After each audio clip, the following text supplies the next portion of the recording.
Hello and welcome to the ninth edition of the Bookbreakrs podcast. With me as ever are the two lads, Paul and Enda. How are you? Very good, very good. And What's yourself? up? So as a reminder, Paul is a staunch United fan, Enda is a staunch Liverpool fan. They both bleed red. And so each week we just talk about the world of football. The Euros are on at the minute, so we're covering the European Championships basically. So today we're going to review the round of 16, and we're going to preview then the quarterfinals as well. So we've had some interesting games, lads. So we'll jump straight into it. Wales, Denmark. Who wants to kick me off on that one? I'll go, sure. Wales, Denmark.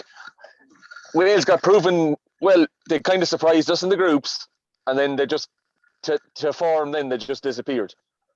And I think Denmark are on a bit of they're on an emotional kind of high insofar as they're doing it for Christian Eriksen.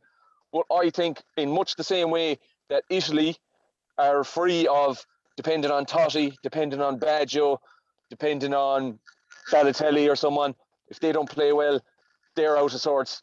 They know they don't have their best player now, and they're all shoulders to the wheel. Absolute chance of winning at Denmark. You think?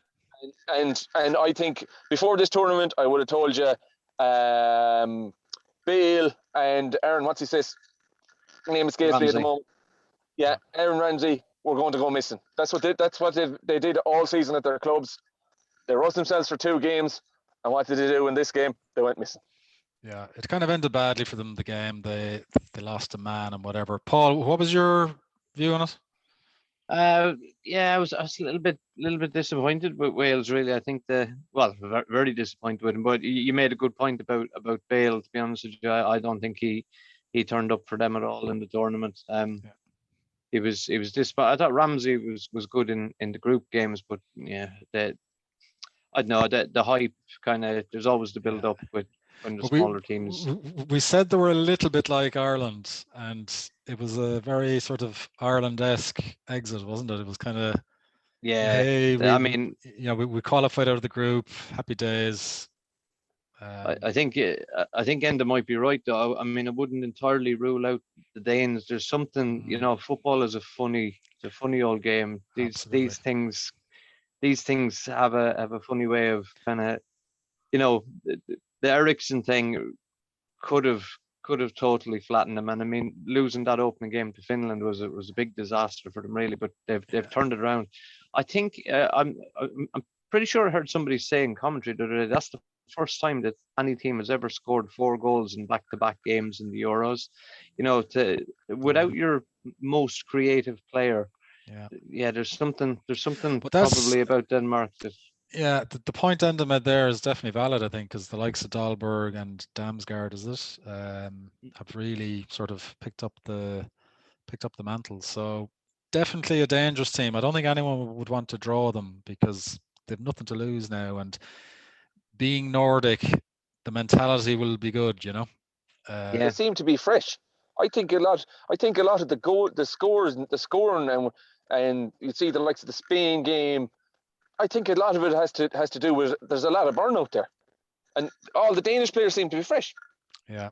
The only thing is, I would, when you made the comparison between them and Ireland, you could probably maybe liken it to 2002 World Cup when Roy Keane went home and Ireland did fantastic to get out of that group. Yeah. The last minute equaliser against Germany, and the Spain game then. Like to get as far as a penalty shootout, it was a good Spanish team, but it was just a step too far in the end, which probably will be the case with Denmark. But it would be a brilliant story. It'd be. Yeah, but if they've done it before. Yeah, they have done it before. Like with I think Bale and goals. Yeah, exactly. Bale flattened out. I think I think playing so many games back to back, I think he was running on empty a little bit. So. They have a 10 squad, but you have to say they did very well. Can't leave this game without touching on the pre-tournament picks. who put Denmark forward as dark horses? Yes. Anyway, we won't dwell on that. You said England to win as well, so that's not going to happen either. Good. I'm It's not going to happen either. starting to doubt it less now, I must say. It's coming home, lads.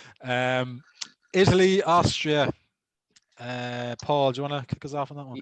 Yeah, I mean, they probably made a little hard work of it in the end, Italy, but I'm really starting to fancy them to progress in the tournament today. As for probably I fancy at this stage, to be honest with you, an England-Italy final.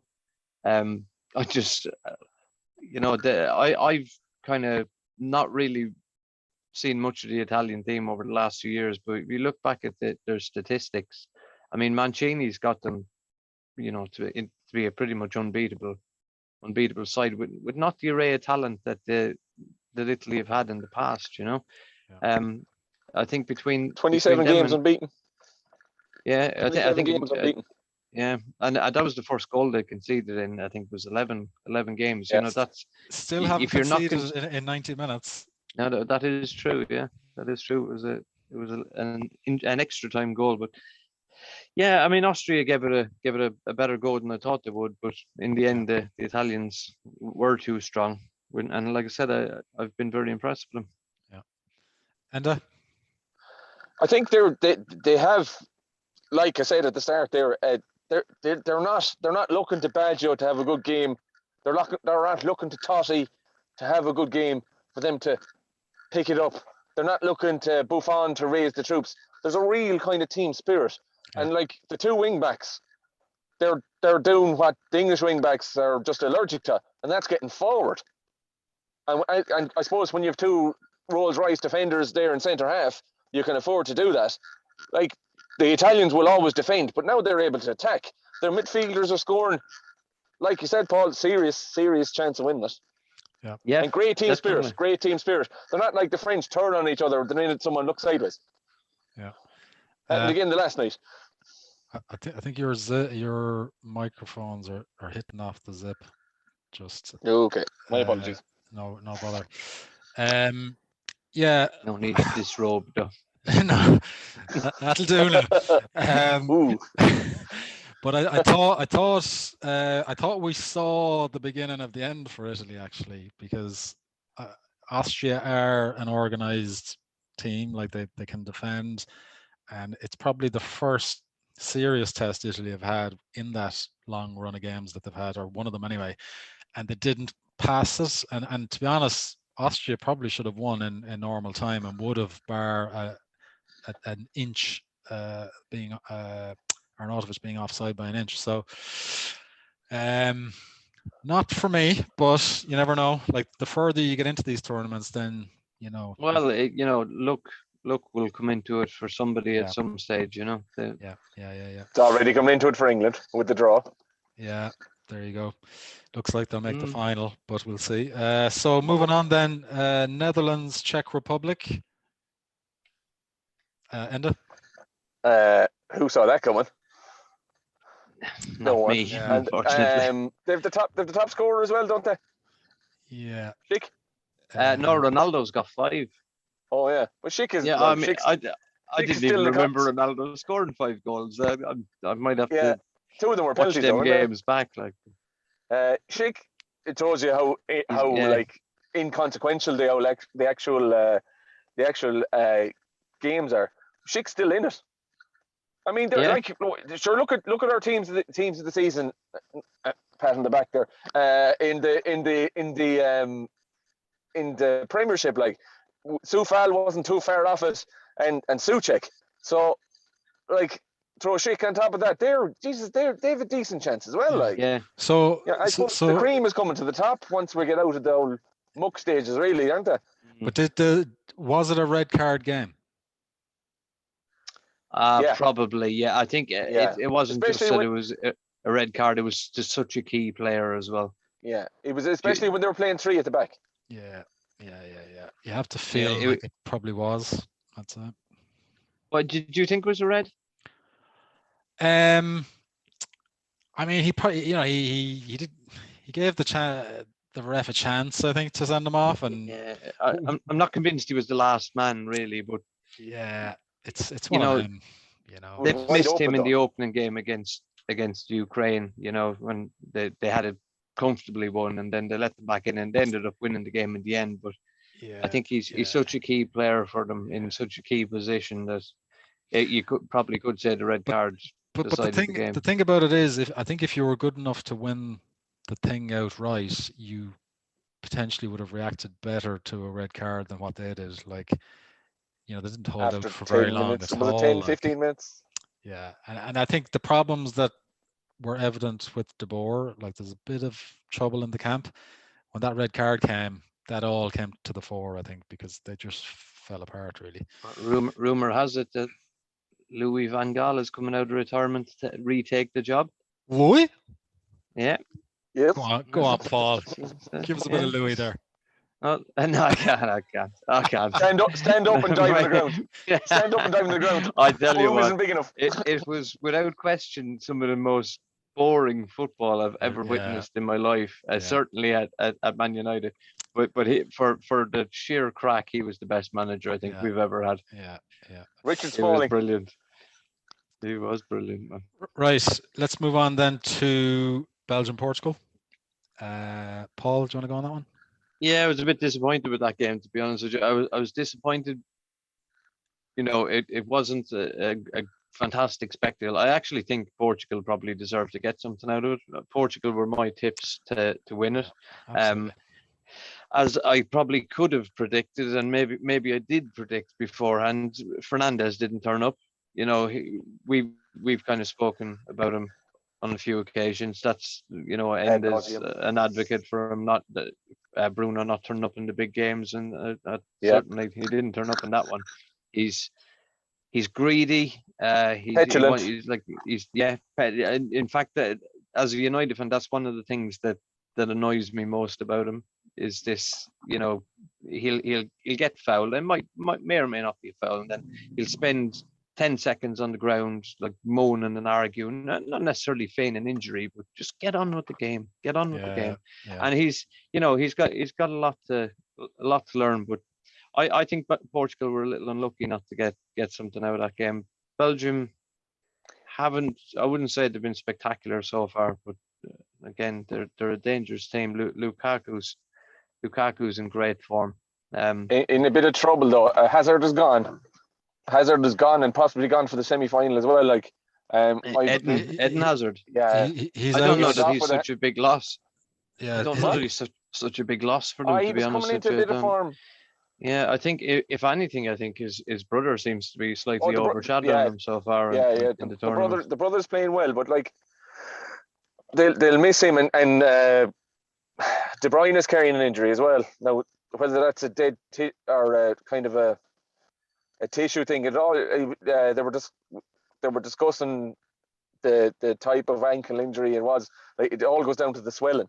So if he swelled up like a balloon and it's still there, he's no chance. Whereas if he swelled up like a balloon and it's gone after a day or two, he'd probably play. So apparently Hazard is out. Hazard would be out. Absolutely shocking man management, right? He hasn't played 90 minutes since November, and then Martinez plays him 2 90-minute games back to back within 3 days. And I know. Stupidity. I wonder, like I do wonder with Belgium. You know, I always found the Martinez appointment to be a bit of a strange one, and you know, in fairness to him, he took them to a World Cup semi-final, but in fairness, Gareth Southgate did that with England, so maybe it's not such a massive achievement. But he was a strange choice for me, and I wonder if they had a more experienced manager at that level, would they have done better over the last few years with the players they've had? I mean, looking at their backline and looking at Italy's backline, I think the youngest centre back that's likely to play in that game is Alderweireld at 32.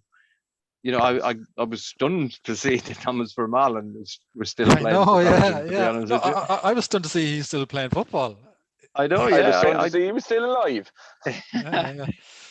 I honestly, I didn't realize he was still a part of that team. Yeah, I'd go along with you that Portugal bossed long periods of that game. Yeah, I mean they had chances. I mean, for most of the second half, I think they were, as you'd expect. You have to put them away, though. You have to put them away. Well, But that's it. Yeah, but sure, there look, weren't clear quick chances though, were they? no, there was not. They weren't putting anything on the plate for Ronaldo. No. Do you know what I mean? And I think that was. I can see why Bruno was on the bench. I can see why he would be he left is a out of the team. disgrace. He came on Yeah. against France, and because he's not starting, he seems to be playing with a bit of a huff, like a little child. And he should have given a penalty away in the last 5 minutes. That was a penalty. Came on then against Belgium and literally thrown his arms, diving, looking for people to get booked, giving out. Oh, can't stand him. Yeah, I mean, he ain't my favorite player by a long shot. And thing is, it's this stuff he does week in, week out for United. And we've discussed this, but I'm not going to harp on too much about Bruno because that's not really what it's about. But the statistics again with him lie, in the same way that the statistics about somebody like Grealish might lie. Do you know what I mean? Yeah. To preempt my point in the next one, but anyway, you have to watch a player, and I've watched him. I've watched every United game this season. I've probably watched every game he's played for United since he came, and you see the same things the whole time with him. I do now understand why none of the big clubs were in. And why he was a January signing. Most of the times, yeah, if someone is a January signing, and we'll say it could be that they're in the last year of the contract and they're trying to hold out for money, and that's fair enough, and you could get a good buy. But like, in fairness, United have been stung with so many January signings, and he's turning into one of them nearly at this stage. No, look, he's still young and he can improve, but I think you said the word and the petulant. He just needs to grow up, and if he's going to be a leader in that team, he just needs to cop on. Like something goes wrong, he even does something wrong. Yeah. Hands up in the air, it's Rashford's fault, or it's and whatever about worse than that, it's Greenwood's fault, a young lad like. Yeah, and whatever about having just him in the team, having him in the team with the Pogba, it's a recipe for disaster. It's not going to work, lads. Right, let's move on. Croatia, Spain. I mean, ridiculous game. What a game! Great game. I go back to what I said there about kind of towards the start is fatigue. Fatigue set in for Spain, and they came back, and then Morata had about 40 chances. Okay, he got one or two, but like in a tight game, is he going to do that? Like when it's not 100 is he another 120 Werner? minutes gone? Is he another Werner? I think it's what he brings to the team. And I'll tell you why he's not. Werner has pace. Morata doesn't. Yeah, more pace. My apologies. Unfortunately, I'm afraid his skill set seems to end with pace, though, doesn't it? It was called on the game where basically he was playing bad enough against Croatia to be taken off, but one of the commentators said like the manager's probably leaving him on so he gets a goal and gets a bit of confidence, and to play himself into it or something. Yeah, basically. But should have won in normal time. Fair play to Croatia. Lots of heart, lots of Spurs. Yeah. Got back into it, but it was a straightforward. Spain deserved to win anyway. I don't think there's any doubts about that. Spain, they're on Italy's side of the draw, aren't they? Yeah. Yeah. So one of the two of them will be in the final. You'd imagine. So, or Belgium, or Switzerland. I think Belgium just died the last day. I think they just exhausted themselves, and I think between there's lads going out with kind of hamstring injuries. That's always a sign of fatigue. So I think they're burnt out. They're very like England. I think they're burnt out. They're a bit like England, and I think because they kind of have a back seven or whatever, and then Belgium. I think they are they're defensively very good, and if they end up playing England, God, you'd be looking to get a goal, I'd say. France, Switzerland, then another humdinger. Yeah, absolute humdinger. I think Vieira. I think it was Vieira that said it. France turned up for half an hour of that game. They were sensational for 20 half minutes. an hour in the second half, but then it just went back. They're a funny old team, aren't they? I mean, they were probably, I wouldn't say they were lucky they won the World Cup, but with the attitude that seems to be inherent in that squad and almost every French squad, they were lucky that they managed to get that World Cup a couple of years ago. Genetically and nationally inherent. It's a strange thing. There's some fantastic players like Mbappe. I love him. I think he's an absolutely brilliant player. I love watching him play. But I mean, he didn't do enough for them in that tournament. I think Mbappe has plateaued. Now, bear with me on this one, because like you said, he's a brilliant player. He's plateaued in so far as, like, one of your key tenets. I studied this in college, so it's not coming from total back arse of a cigarette packet with this theory, right?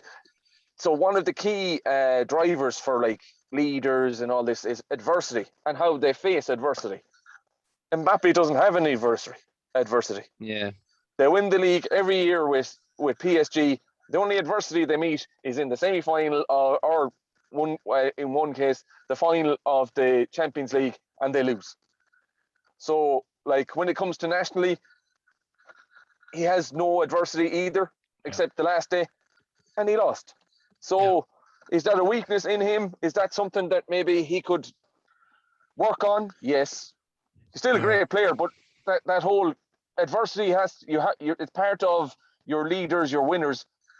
Part of their makeup is their ability to deal with adversity, and he hasn't got adversity to deal with, and therefore when it comes his way, it goes the other way. He's definitely too young to be leading that team, and like he was doing all the right things, I thought, just not finishing. Like he had a chance. Yeah. He had a chance at the end. You'd bank on him to score. He ballooned, didn't he? Completely, and it was a brilliant pass as well from Pogba. Like Pogba missed the penalty then as well. Was that? Yeah, I felt sorry for him really. Listen, we can go on about Pogba and Pogba and Pogba. Pogba did what he does on the till.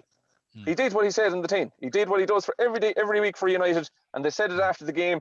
And I've been telling you this since we started this podcast. Brilliant, bang, bang, bang, pass. Goes to sleep defensively. Yeah. Went to sleep defensively for their equaliser. End of. And Absolutely. this is with Kante doing 3 jobs, and you're still vulnerable because he's playing. Well, the answer to that, unfortunately, lads, for United and for France, is say bye bye Pogba. Yeah. And they won't do it. Yeah, I mean, the one person totally agree with that. Like, I'm not going to dwell on Pogba. Like, I think he showed what he's brilliant at and what he's bad at. I felt sorry for Benzema. I think France might have played for about a half an hour, but he put in an absolute shift and had a point to prove, and he scored two very good goals. Every time he puts on the French jersey, he puts it in as well. Yeah. Yeah, I mean, every time he puts any jersey on any jersey, he puts it in, doesn't he? He's like pointedly, fantastic record. Like you look at when Southgate missed the penalty. You look at when Psycho missed the penalty. Was it Steve Finnan? Oh, it was Ian Hart missed the penalty against Spain that time, wasn't it? Everyone went over to them. 3 of them missed against Spain, I think. Everyone went over, but Hart missed the final one, didn't he? Everyone went over to them and said, "Jesus, hard done." Who went over to Mbappe? No one. Like Deschamps made a half-arsed attempt to go over and pat him on the back. No one went near him, and that speaks volumes for me. Yeah. Okay, lads. We'll move on to the final 2 games: England, Germany. And like where do you start? Like, I mean, you look at Wales, and they were complaining about all the travelling they were doing, and that's a valid thing. England haven't travelled, and they're playing nearly with what amounts to like a full house, and they just about got the job done. I mean, Thomas Muller sticks that. Let's face it, he sticks those in his sleep. Yeah. I mean, it goes to penalties and they lose. Is Southgate a tactical genius? No, they're playing with a back 7. They're playing with a 7, Alan. 7 at the back. Yeah. 7 at the back. No midfield and 3 up front. Yeah, but it's so ridiculous. This is the thing. Is that the genius of it? Well, that's exactly it. I mean, there's two very key things to winning football games. Not conceding goals is the first one, and scoring goals is the second one. Now they've managed to keep 4 clean sheets so far, and made it this far. If against Titans of Europe.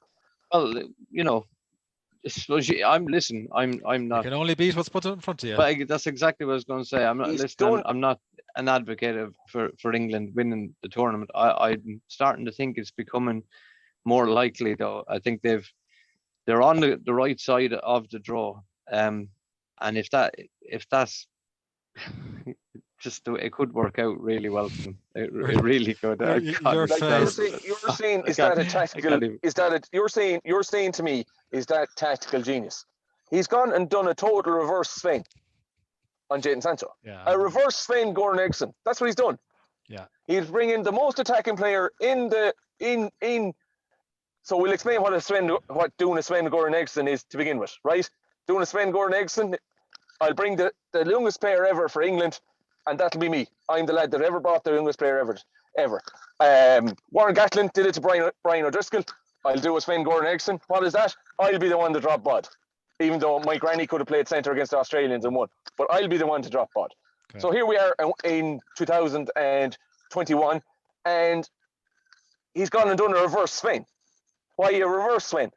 I've got the most attacking player in the thing. What'll I do? I'll be the one that won't play him. Jadon Sancho lights up the Bundesliga. What'll I do? I won't play him. Yeah. But if just like so no, but I think in the tournament, has he kind of sacrificed goals and flair and wingers and all that, and just said to himself, "Look, we're not going to concede goals, and we have the attacking talent to nick a goal." Yeah, and he's still going to get bet. He's still going to get bet in either the quarterfinals or the semi-finals. Right. On that note, time is against us. So sorry. Okay. To all our Swedish and Ukrainian followers.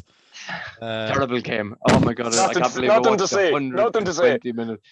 I was looking forward to the penalties. Sorry about that, but we'll have to jump. I was looking forward to the penalties till that swine scored in 121st minute and ruined it. Oh, here we go. Right, quickly. This is one of the private leagues that we've got running on the app. So very simple on the Bookbreakrs app. Make predictions. There's competitions that we run on the app each month and for the whole season. But you can also set up a private league like this with your friends. It can be free to enter, or you can have a prize pot by adding an entry fee. So this is the Euros 2020 private league that we're running. So you can just see how that works there. The July competition started today. So by the time this goes out, it'll probably be tomorrow or the day after. I'll probably be minus 100 points. By then, yeah, it's been a tough tournament predictions wise, but July competition starts today. Clean slate for everybody, so get involved and you might win a cash prize. So we've 5 minutes left, guys. Talk to me about the quarterfinals. So carry on. Okay. Spain, Italy, Denmark, and I can see Ukraine taking England in penalties. You're so hateful. You are. You're bitter man. No, they haven't been tested. Yeah. I mean, what happens when they're blunt? But do you really think Ukraine are going to test them? Yes, I do. I really think they've got ahead of themselves. Ukraine have got to the quarterfinals by winning one game so far. Yeah. Against North Macedonia. Okay. You know what I mean? Like but they're not going to. You forget like that you have Sam Allardyce Jr. over England playing a back seven. You think suddenly they're better than that? You've got Ole Gunnar Solskjaer managing Ukraine. Do you know what I mean? Just a striker who was great in his day, and suddenly he's got the job. Yeah. You know, Ole's at the wheel. Ole's at the wheel, man. Yeah. I can definitely see. I can definitely see it going more than 90 minutes anyway. Yeah. Where's the upset there? Well, is Italy beating Belgium an upset? Maybe. I mean, have you seen the odds in this game? Are these odds crazy? Like Belgium 3.6, 5-2. Yeah, but Belgium have a lot of injuries, and if you look at their game the last day, they were shattered after. Yeah, I tell you what. I suppose Italy went extra time, but there's value to be had in Czech Republic and Switzerland looking at that, because that's no great Spanish side. Yeah. No, and, you know, I was just going to say if there's any worse than Denmark. Yeah. If there's any shock, and it wouldn't be that great of a shock because the way Czech Republic are actually playing. Yeah, you have to think as well, Belgium came out of a tough group, and they had a really tough game the last day. So, and the side of the draw does count. Like, the easier path you have to the final, the better chance you have, and they've really had a tough route so far. So, but Italy went to extra time as well. So Yeah. that's a tricky one to call now. But the price, the odds, interesting. Paul, Or like when the point you made is good as well. Like, Italy might be tiring.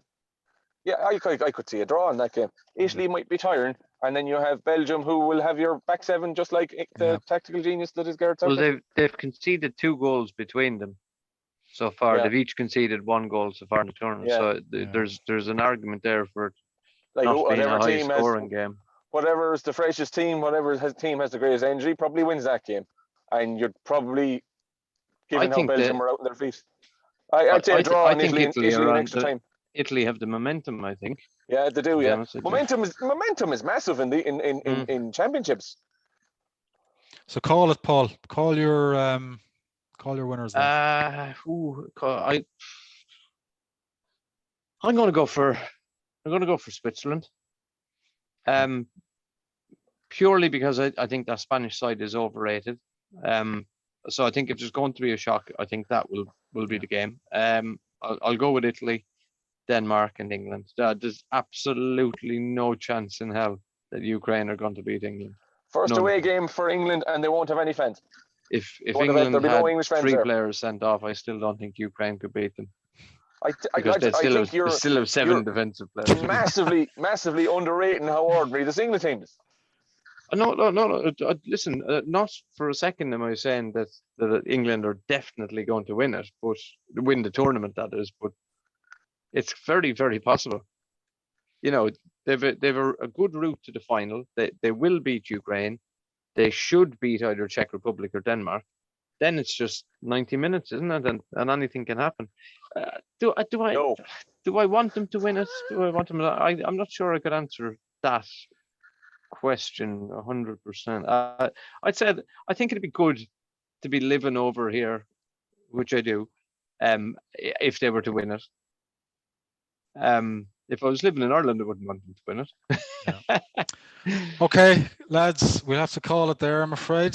Thanks for your input as ever. Interesting to see how the quarterfinals go. So we'll be back to celebrate Ukraine's victory next week. Yeah, we'll be back to Ukraine.